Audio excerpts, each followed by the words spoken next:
Hey tubers, it's Tony, and right quick I'm going to talk about how to retrieve your spider injector inserts on your Chevy Silverados, and I'm going to give you some information on two types of spider injectors to make sure that you don't make a mistake that most people commonly make when ordering these things.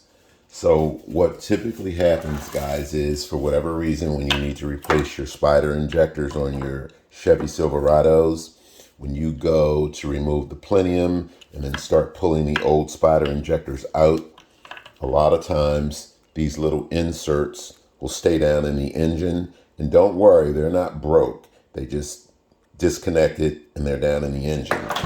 What you would typically do is you go fishing for this and try your best to get it out. And it's not always the easiest thing to get out. It's a little piece of plastic.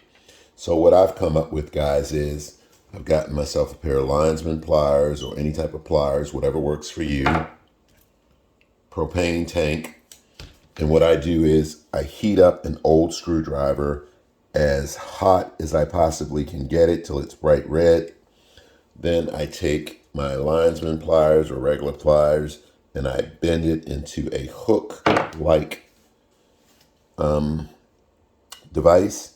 And then what I do when this thing is cool, I stick it down in the engine and I go fishing for that insert. Just take your time. FYI, use a reliable screwdriver when doing this. What I recommend that you do is work on pulling the insert out a little bit, then pull the screwdriver out and check and make sure that this part is still intact. You don't want the handle to come loose from the arm of the screwdriver, and you don't want this part to fall down into the engine. So work on it a little bit, check to make sure this is still intact, work on it. And when you're pulling these things out, because you're going to have to use a little bit of force, be prepared when it pops out that you know where this thing is flying to, because the color is not always white. Oftentimes the color is black, so you'll have to go fishing for it in the motor somewhere. So just be mindful of that. And once you retrieve it, these things go right back on, guys, okay? May take a little bit of muscle, but they go right back on, and that's it, okay? So I hope it was clear on how to get the inserts out, all right? Very easy, helpful way. Now, right quick, I'm going to talk about the two different types of spider injectors. The spider injector you see in front of you on the plenum is for a 2007 Chevy Silverado 1500 Classic. And you're going to notice that it only has one fuel line. So when ordering these items, you want to make sure that if you have the 07 Silverado 1500 Classic, you order a spider injector that only uses one feed line, okay? If you have a regular Silverado 1500, you may have two fuel lines, and be careful. And how will you know which one you'll have? You'll go out to your vehicle, look at the plenum. You'll either see one line going into it for the Silverado 1500 Classic, or you'll see two lines going into the spider injector for your Silverado 1500. So only you will know that. Also, when you order new spider injectors, oftentimes they come with little inserts that go down into here and little gaskets. Notice down in here, you'll see a yellow gasket. The new ones will not come often. They won't come with the insert and the gaskets in there. You'll have to put them in yourself. So when you take the old one out, when you pull the old line out, be mindful. Sometimes when you pull that old line out, it'll pull the insert and the gasket and everything out. You just want to make sure you put it back in, or the new one in, the same way the old one was, okay? So you don't have any leaks or anything of that nature. Right quick, I'm going to cover this. This is a common mistake that a lot of people make. I have made it also. On the Chevy Silverado 1500 Classic, I went to 1A Auto's website, put in the correct information. It said fits 2007 Chevy Silverado 1500 Classic, 4.3 liter motor, paid $350 for it, waited till it arrived. This is what arrived.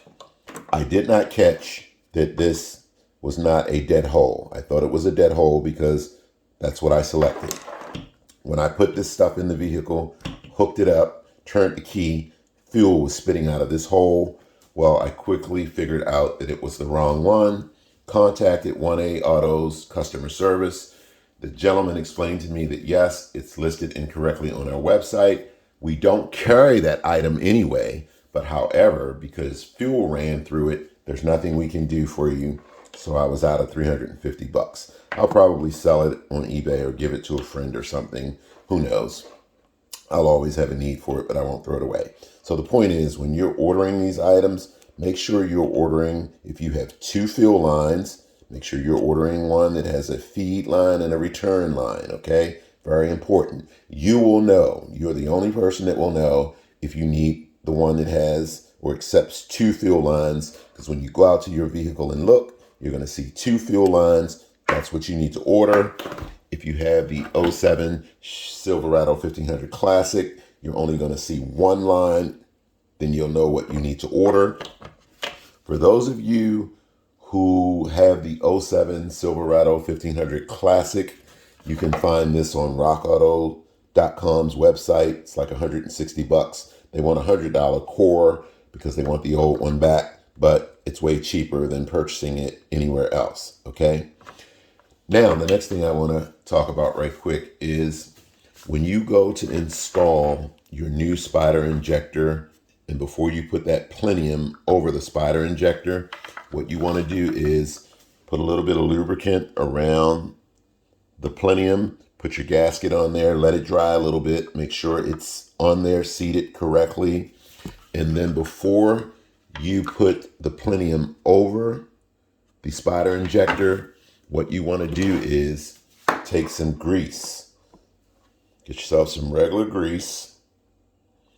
And here, let me show you that again. That was too quick. And you want to put it on this O-ring, okay? And then you also want to put a little bit of grease on the outside of these inserts. This helps the inserts go in and out should you need to remove them for whatever reason.